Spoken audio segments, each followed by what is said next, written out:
Héroes. Figuras que nos han acompañado durante toda nuestra trayectoria literaria y que probablemente lo sigan haciendo mientras la literatura exista. Sin embargo, ¿qué es un héroe? ¿Cuál es la manera adecuada de usar un héroe? Y la pregunta más importante, ¿estás usando un héroe en tus escritos? Los héroes no tienen una definición universal. Pregunta a distintas personas y tendrás diferentes interpretaciones de un héroe. Así que hoy intentaré arrojar algo de luz sobre este tropo que parece tan simple y a la vez tan complejo. ¿Estás listo? Pues empezamos.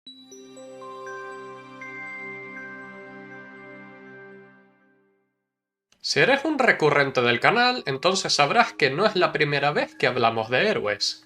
En mi vídeo del tropo del elegido y cómo emplearlo, diferencié al héroe del elegido porque a diferencia del segundo, el primero no está predestinado al éxito, sino que ha de alzarse para cumplir las expectativas y realizar hazañas. Esto sigue siendo cierto, pero es necesario saber que son muchos los matices que hacen cada caso particular de heroísmo único en sí mismo. Hay una razón por la que a veces se utiliza héroe de manera intercambiable para referirnos al protagonista de nuestra historia, sobre todo en literatura. Esto se debe a que hay cierta expectación de que el personaje principal es quien va a realizar las hazañas heroicas. ¿Por qué sería el foco de atención si no es así? Básicamente, si establecemos una premisa y una serie de obstáculos, estamos acostumbrados a pensar que nuestro protagonista se les va a ingeniar para superarlos. Aunque cuanto más profundicemos en ellos, más nos vamos a dar cuenta de que no tiene por qué ser el caso. Hay miles de historias que implican el fracaso, la imposibilidad de lograr algo, y hay historias que directamente no tienen héroes. Pero me estoy adelantando, así que vayamos por pasos. Empecemos echando un vistazo a la opinión de lo que es un héroe para el mundo clásico. En la mitología griega, los héroes tenían distintas funciones según a qué periodo nos refiramos, pero todos tienen algo en común. De una forma u otra se alejan de la humanidad siendo sobrehumanos, ya sea por sangre divina, una familia excepcional o actos milagrosos a una temprana edad. Sin embargo, el importante detalle a tener en cuenta es que incluso distanciándose de la humanidad, también son susceptibles a los mismos problemas que nos aquejan a nosotros. Esto los hace capaces de emprender grandes aventuras, pero ser lo suficientemente cercanos como para que nos identifiquemos con ellos, o podamos inspirarnos en sus actos. Para la mitología en general, el héroe clásico es fundador de ciudades, una manera de explicar el origen de los nombres de ciertos pueblos, ciudades, ríos y regiones. Se pretendía que estas figuras adquirieran el estatus de pseudodivinidades, pues había hasta grupos recluidos y selectos que se dedicaban a su adoración, como es el caso de Rómulo y Remo, criados por la loba Capitolina, denotando este origen mítico y fundadores de Roma, donde son adorados como figuras casi divinas. También están los otros tipos de héroes, los héroes trágicos, propios del teatro griego. Estas figuras, en lugar de tener un rol central como figuras mitológicas fundadoras o creacionistas, sus aventuras son lecciones morales para enseñar a la audiencia los males de la soberbia, el engaño y qué sucede cuando vas en contra de la voluntad de los dioses.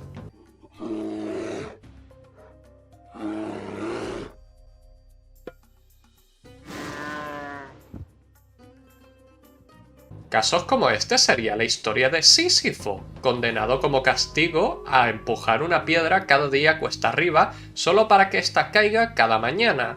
O Tántalo, que se atrevió a dar de comer a los olímpicos la carne de su propio hijo, y debido a este acto de canibalismo y mala hospitalidad, es arrastrado al Hades para que siempre pase hambre, con un árbol cuyos frutos están fuera de su alcance y a la vez tan cerca.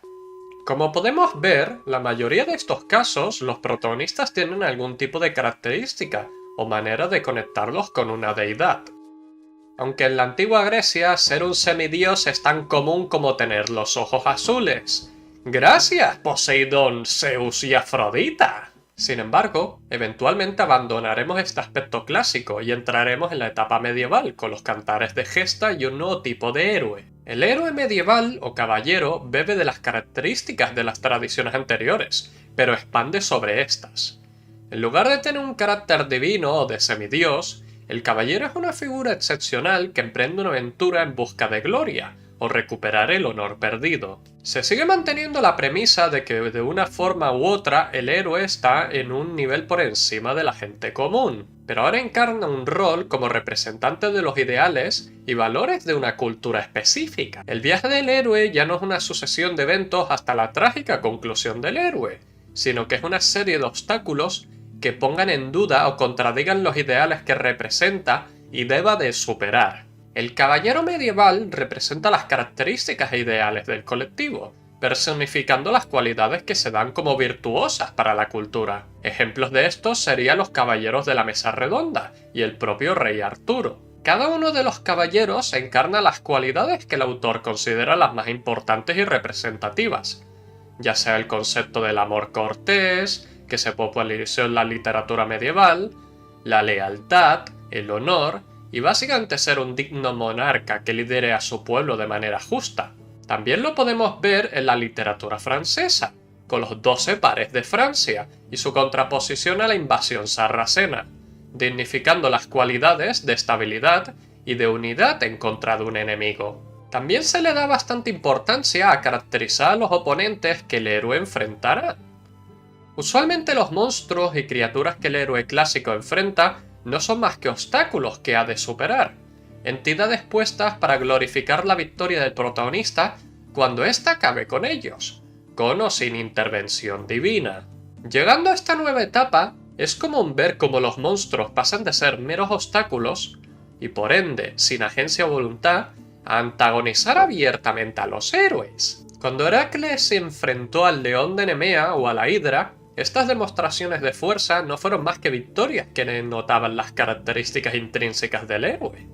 En este caso, la fuerza sobrehumana de Hércules. Los monstruos, tras el periodo mitológico, adquieren carácter villanesco, convirtiéndose en verdaderos rivales del héroe, y siendo el apogeo de estas historias el enfrentamiento final con el monstruo. En cierta medida, se humaniza al monstruo para hacerlo sentir más vivo. Criaturas como Baba Yaga, que encarnan el arquetipo de vieja bruja, deben de superarse con ingenio, audacia y un poco de suerte. Pero no es solo reservado a seres que pretenden ser humanos.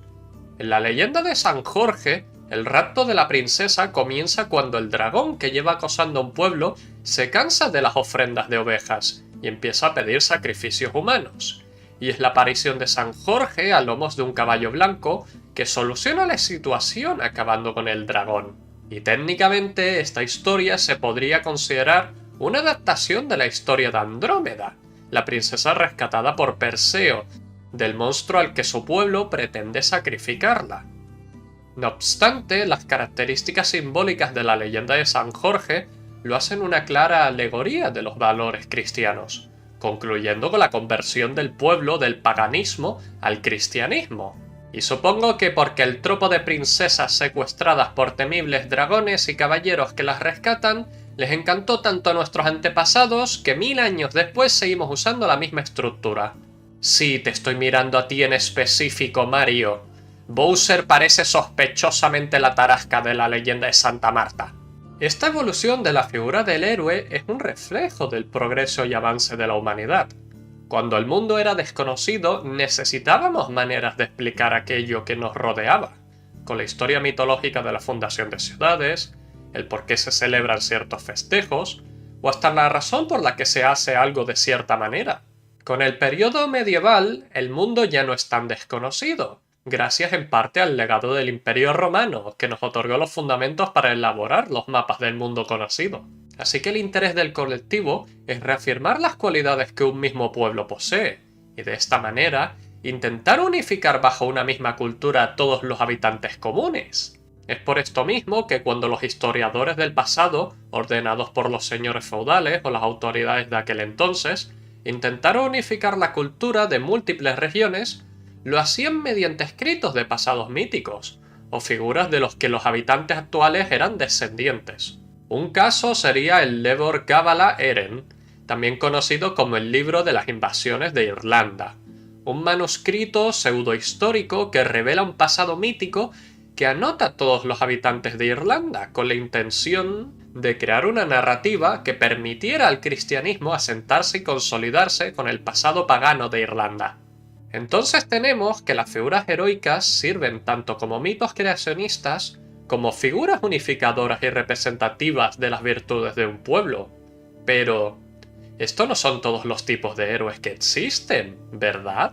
Antes de abordar la modernidad y el nuevo tipo de héroe que aparece, tengo que hacer una pausa e introducir un arquetipo que he estado omitiendo hasta ahora: el héroe caído.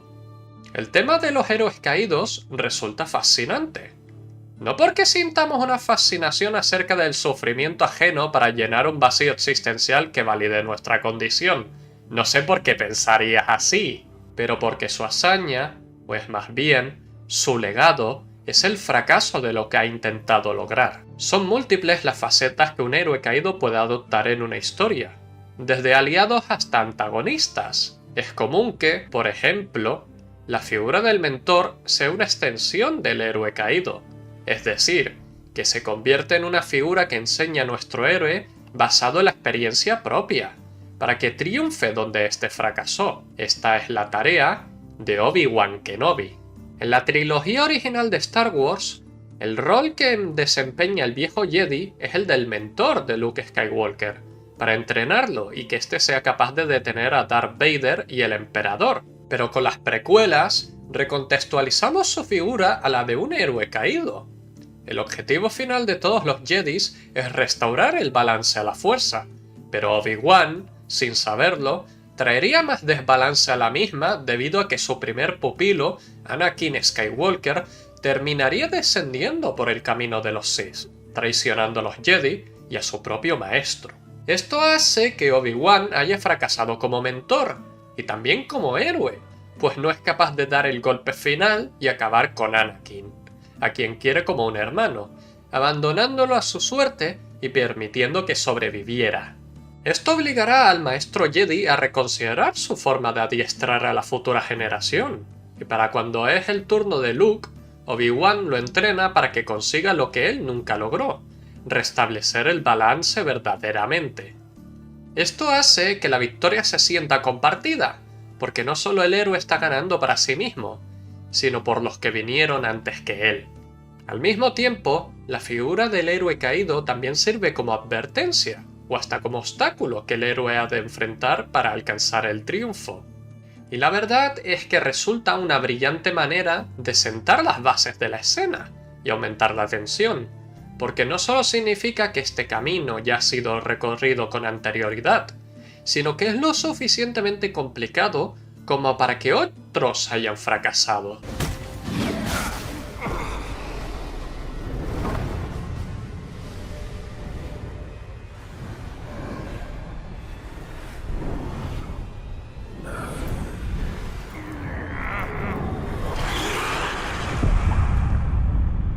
Esto sirve como una reafirmación de la convicción de nuestro protagonista, así como una manera de hacerlo reflexionar acerca de su propio cometido, o para denotar la grandeza en la victoria.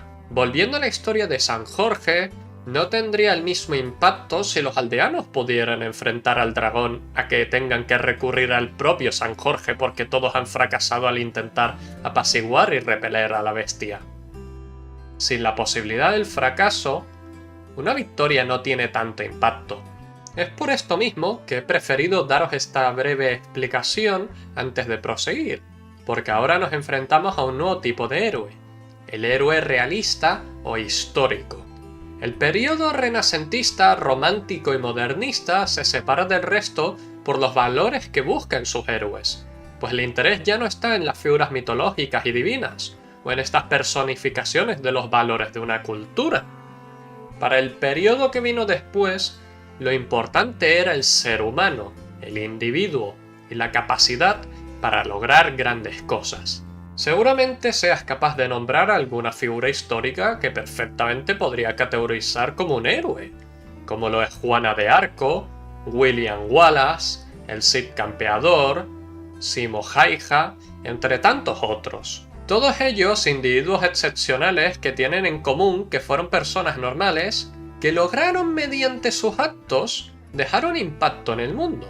Algunos periodos intentaron mistificar estas figuras, atribuyéndoles rasgos míticos o mágicos, o hasta divinos, como en el caso de la Pucelle de Orleans, Pero sin duda, está claro que nos fascinan estas figuras, y lo siguen haciendo. Son capaces de inspirarnos por sus logros y sus triunfos a pesar de la condición bastante humana que exhiben.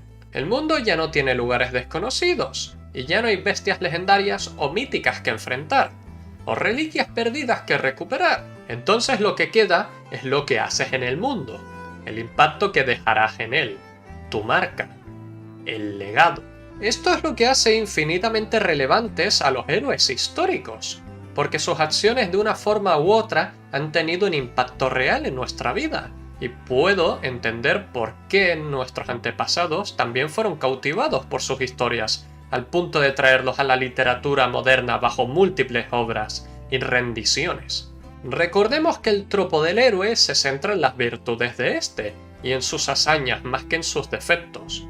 Así que tampoco podemos decir que todas estas obras funcionan como documentos históricos. Seguimos hablando de ficción al fin y al cabo. Pero hay una razón por la cual tenemos una reacción casi visceral cuando franquicias claramente de fantasía dicen ser históricamente auténticas. Te estoy mirando a ti, Assassin's Creed Shadows. La ficción es una manera libertadora de explorar diferentes facetas de un mismo personaje y de expresar nuestra creatividad. Tal vez tu visión de lo que es un héroe difiere de todo lo comentado hasta ahora. Eres libre de explorar y profundizar en ello en la caja de comentarios. Pero todavía hay algo de lo que quiero hablar, y es el rol del héroe en la narrativa contemporánea. Probablemente estés pensando que es momento de que hable de los superhéroes, pero seré sincera.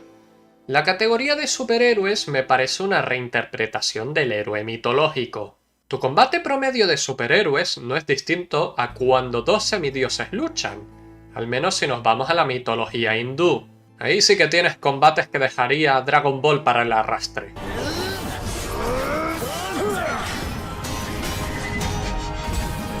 No, de lo que quiero hablar es de un caso de heroicidad en la narrativa moderna. La forma en la que se hace o se deshace al héroe. Por supuesto que estoy hablando de Fate Stay Night. Venga, me lo vas a tener que permitir. No he hecho ni una sola mención a Fate en todo este vídeo. Hasta lo tengo en la imagen del vídeo. ¿Qué otra cosa se podría esperar de mí?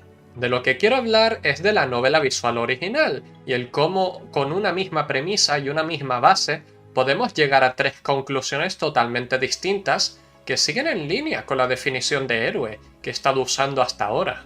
Estoy refiriéndome a las tres rutas principales de la obra. Para el no iniciado, Fate Stay Night es un Battle Royale glorificado en el que 7 magos compiten entre ellos con la ayuda de 7 entidades heroicas que dicen ser figuras del pasado, pero en la mayoría de los casos no lo son. O lo son, pero en un universo paralelo. O creen serlo, pero resulta que no. Bien, dentro de todo este entuerto está nuestro protagonista, Shiro Uemiya, un máster por accidente que viene de familia de magos, pero no ha recibido la educación apropiada para siquiera llegar al nivel de la competencia. Esto hace que inmediatamente sea superior a tu humano promedio, pero inferior a todo el resto, por lo que su victoria no está garantizada incluso después de entablar contrato con una poderosa figura como la es el Rey Arturo. Nuestras decisiones a lo largo de la historia moldearán a Shiro hacia uno de los 3 caminos, en caso de sobrevivir, porque hay finales malos en abundancia en este juego,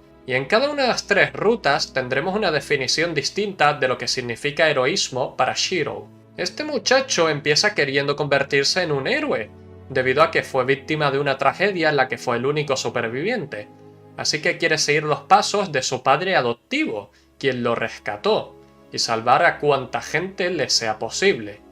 Y así tenemos las 3 rutas, las cuales son Fate, Unlimited Blade Works y Havensfield. En la ruta de Fate, la conclusión a la que llegamos es que heroísmo es proteger a tus seres queridos ante el peligro, aunque esto suponga arriesgar la vida de uno mismo para defenderlos. Durante esta ruta, nuestro protagonista está activamente poniéndose en peligro y no dejando a sus servants luchar, porque mientras él esté presente, no se puede quedar de brazos cruzados sin hacer nada. En este sentido, un héroe es quien actúa incluso cuando lo más sensato es no hacer nada. Porque si hay algo que puedas hacer, es mejor contribuir a quedarse al margen.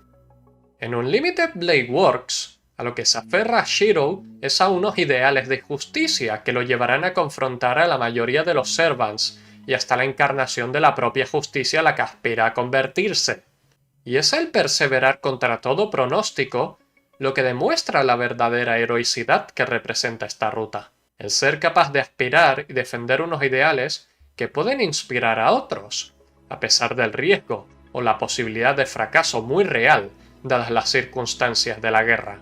No me hagáis empezar a diseccionar a Archer, aún no estamos preparados para dicha conversación. Por último, en Haven's Field se nos plantea la tesis de tener que renunciar a todo, nuestra meta, nuestros sueños, nuestros ideales y hasta nuestra propia condición con tal de salvar a una sola persona. Efectivamente, eliminando la capacidad para convertir a Shiro en un héroe, o al menos así lo cree, pero no por ello deja de ser un héroe, al menos para la persona a la que ama y que ha sacrificado todo por salvarla. Esta muestra de heroísmo, capaz de renunciar a todo por asegurar la seguridad de una vida en peligro, es a lo que a mis ojos hace de esta ruta tanto la más humana como la canónica para muchos. La maleabilidad que demuestra Shiro Emiya en Fate Stay Night nos demuestra que tanto las interpretaciones de lo que significa ser un héroe son tan diferentes como nuestras opiniones, y que se pueden hacer mil y unas cosas con un tropo tan simple y a la vez tan efectivo. Quizás para tus escrituras pretendas dar una explicación mítica al origen de una ciudad o una nación, y prefieras optar por el método clásico. Por ejemplo, en el universo de Elder Scrolls hay una región llamada Páramo del Martillo, porque el líder del grupo de colonos arrojó su martillo y allí donde cayó es donde se asentaron. Yo soy pésima para idear nombres, así que este tipo de ejercicios para mejorar me fascinan. Ciertamente es interesante pensar cómo podemos trazar una trayectoria de los intereses de la humanidad a medida que va evolucionando nuestra definición de héroe, y lo que nos inspira en nuestro día a día. Aunque aún me ha faltado otro arquetipo, el antihéroe. Bueno, supongo que tocará hablar del héroe otra vez en un nuevo vídeo. Hasta entonces, os estaré esperando. Espero que os haya gustado el vídeo. La verdad es que he estado combatiendo un bloqueo de escritor estos últimos meses, y luego una oleada de calor que amenazaba con quemar San Borondón. Pero no os preocupéis, porque vuelvo con fuerzas renovadas. Especial agradecimientos a mis caballeros cuyos nombres están ahora en pantalla, y que siempre confiaron en que os trajera el siguiente vídeo. Si tú también quieres formar parte de mi corte, tienes el canal de Discord en la descripción del vídeo, y puedes ser nombrado caballero con la opción de miembros del canal o apoyarme en Patreon. Con esto dicho, he sido Albi Rodnos, el hada cuentacuentos, y me despido.